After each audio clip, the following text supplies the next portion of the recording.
things about these is that they have zip-off pants, legs, in order to, if it's real hot and you want to have shorts on. And they've got several utility pockets that are basically designed with zippers or Velcro to put stuff in. The same goes with the shirt. They've got these ripstop. All of this stuff is such a tight weave that it actually seems to shuffle off, or ticks fall off of it. Anyway, we like this kind of clothing for hiking. It is absolutely the best thing.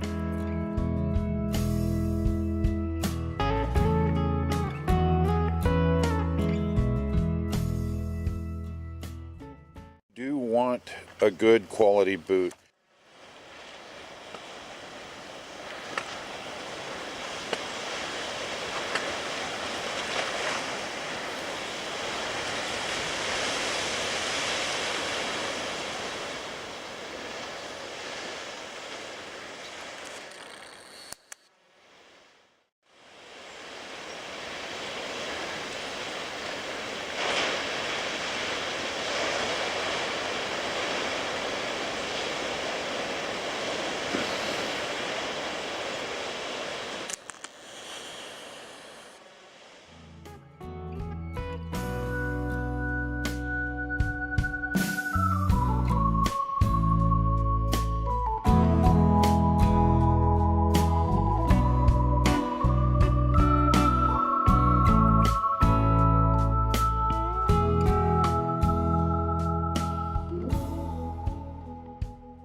Here we are on the road that we think parallels Islay Creek. Yes. Okay, and this road goes back a ways. We've always seen it from a higher elevation on the Oats Peak trail, and so now we do get to go check it out.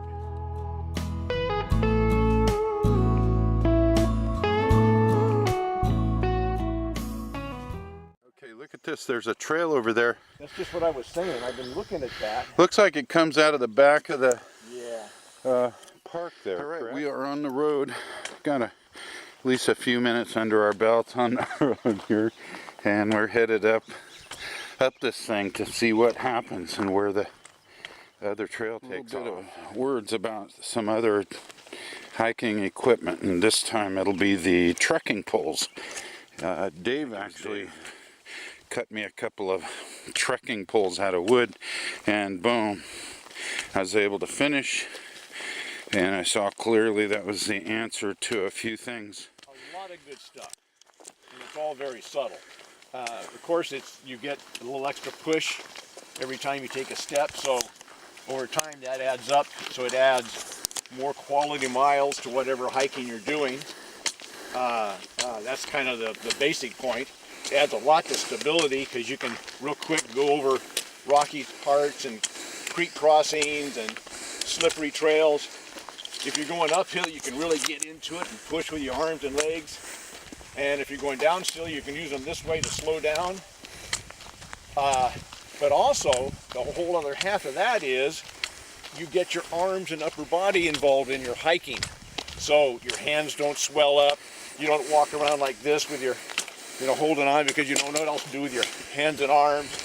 And so you're actually exercising these parts of your body, getting better blood flow all around. All kinds of good things like that.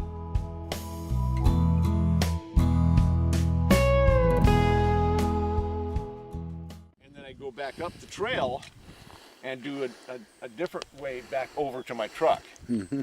That's a loop I would do. Beautiful. Say that again. I was saying they've done quite a bit of work on this trail recently. Boy, no kidding. This is temporary, I believe, this wire here. I can't believe that's their final product. Well, they got the treated stuff.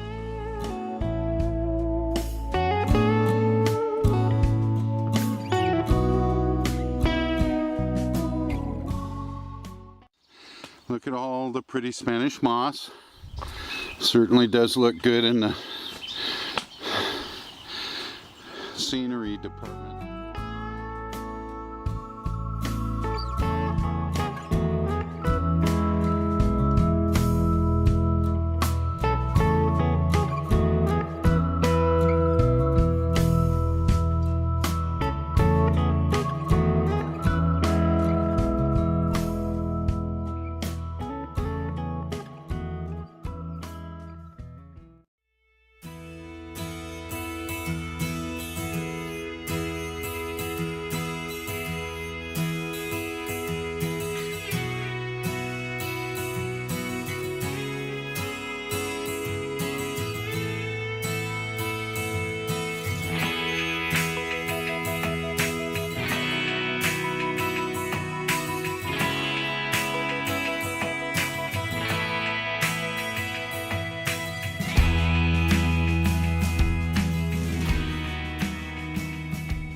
What a cool thing. We are now on the trail that we were looking at coming back on the Oats Peak trail the other day. This trail? Reservoir Flats Trail. All right, we're on Reservoir Flats Trail. Up here, you can see it. This is Reservoir Flats right here. See the dam? Okay. Huh. So there was a dam up there, huh? I'll be damned.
You know, we've all gotten hats. I do not wear hats, and I don't think I've ever really seen Dave in hats other than when we're hiking.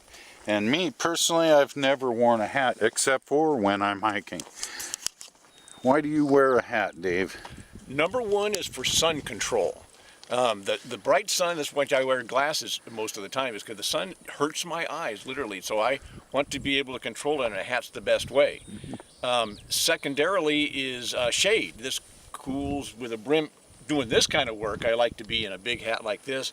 Shades my shoulders and face and stuff like that. Once again, sun control helps me stay cool. In cold weather, it's much warmer. Actually, it's cooler here because there's an airspace between my head and the outside. So it insulates. In the rain, it's obvious, you know. You put this on here and the water sheds off the back and off the front. Anyway. Nice. And further, just a little bit. Additionally, I have all that same consideration. You know, my hat folds up. It's a little floppier. It does wad up into a wad, and I can throw it virtually anywhere. Style to a hat now. Well, certainly mine may not have that style, but let's say the other parts of it. Yours is. But one more important part of it is this. I have noticed that when you have a rimmed hat, the bugs do not get into your ears and your eyes nearly as much. They seem to shy away from the shadow or shade of the hat brim, and that's just been something I've noticed.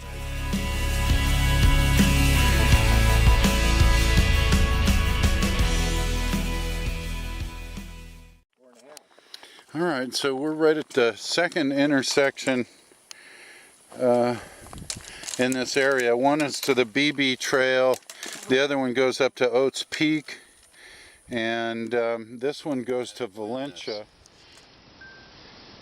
Here is the actual intersection here. We're going to start up Valencia Peak just like this. Don just recorded this, but clearly he'll want to use my videos because I do such a better job. And then to Oats Peak as well, up here at the intersection up top. Very cool. A lot of different combinations, which Dave kind of has planned this. This will be cool. I'll put them together. I'll sew them together.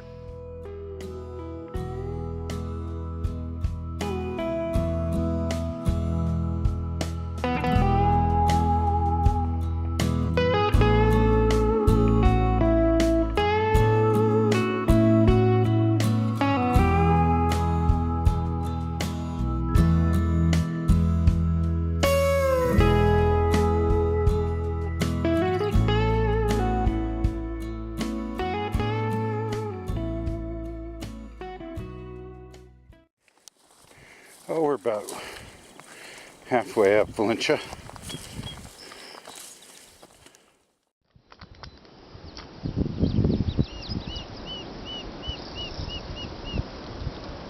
The coast halfway up Valencia Peak.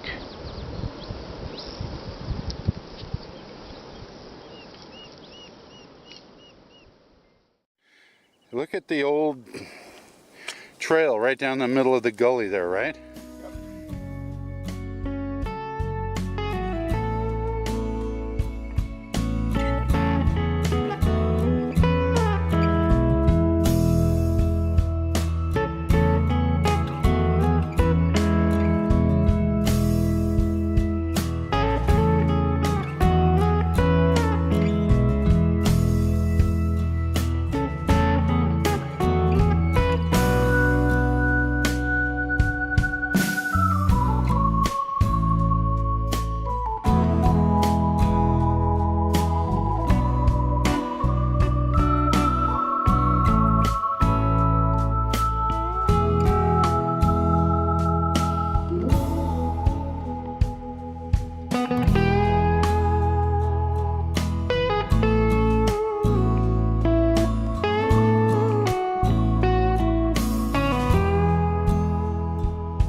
Pretty much at the top of Valencia.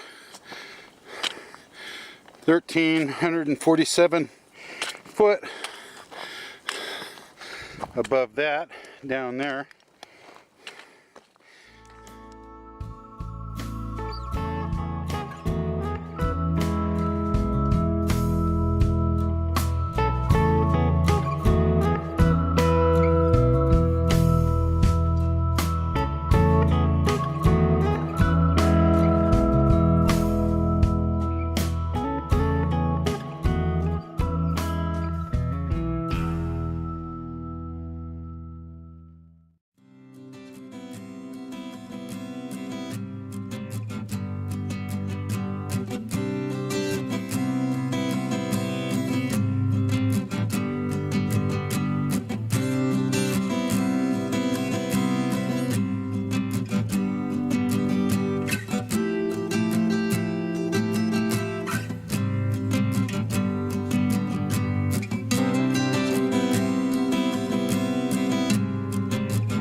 maybe 8, 9 people at the top when we were at the top.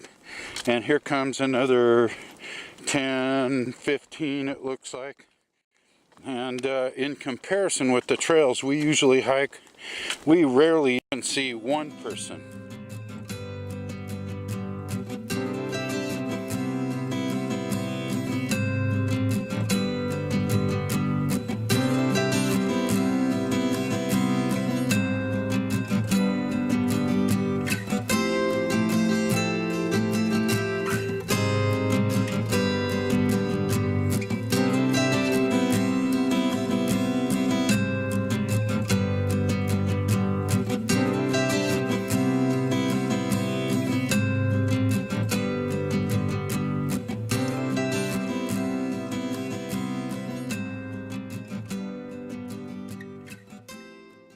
Valencia Peak Trail. I think we just came in here. Probably right here at this intersection, you think? No, right here. Where's Badger? We're right here. Do you see Badger on there? Oh, here it is. Yes, here's where we are. See where it says you are here? Oh, it says you are here. I'll be damned. I'll bet we're there. I think that's where we are. I'll be damned. Look at you.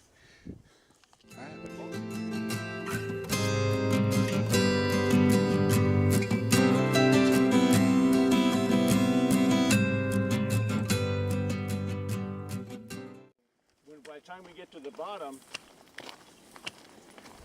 where the two trails here intersect, versus where this trail intersects Oats Peaks, versus where the BB Trail intersects Oats Peak, is probably a mile farther up the valley.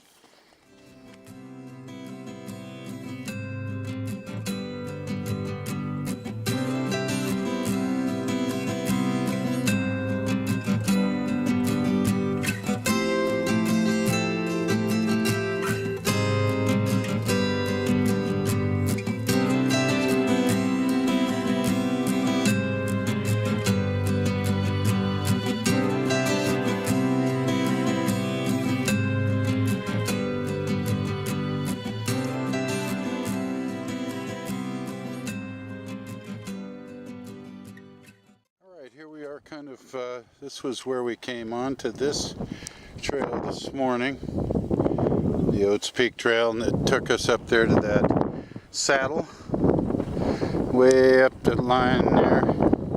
Awesome little trail, and we're in the last leg back to the parking lot at Spooner Cove. Probably less than a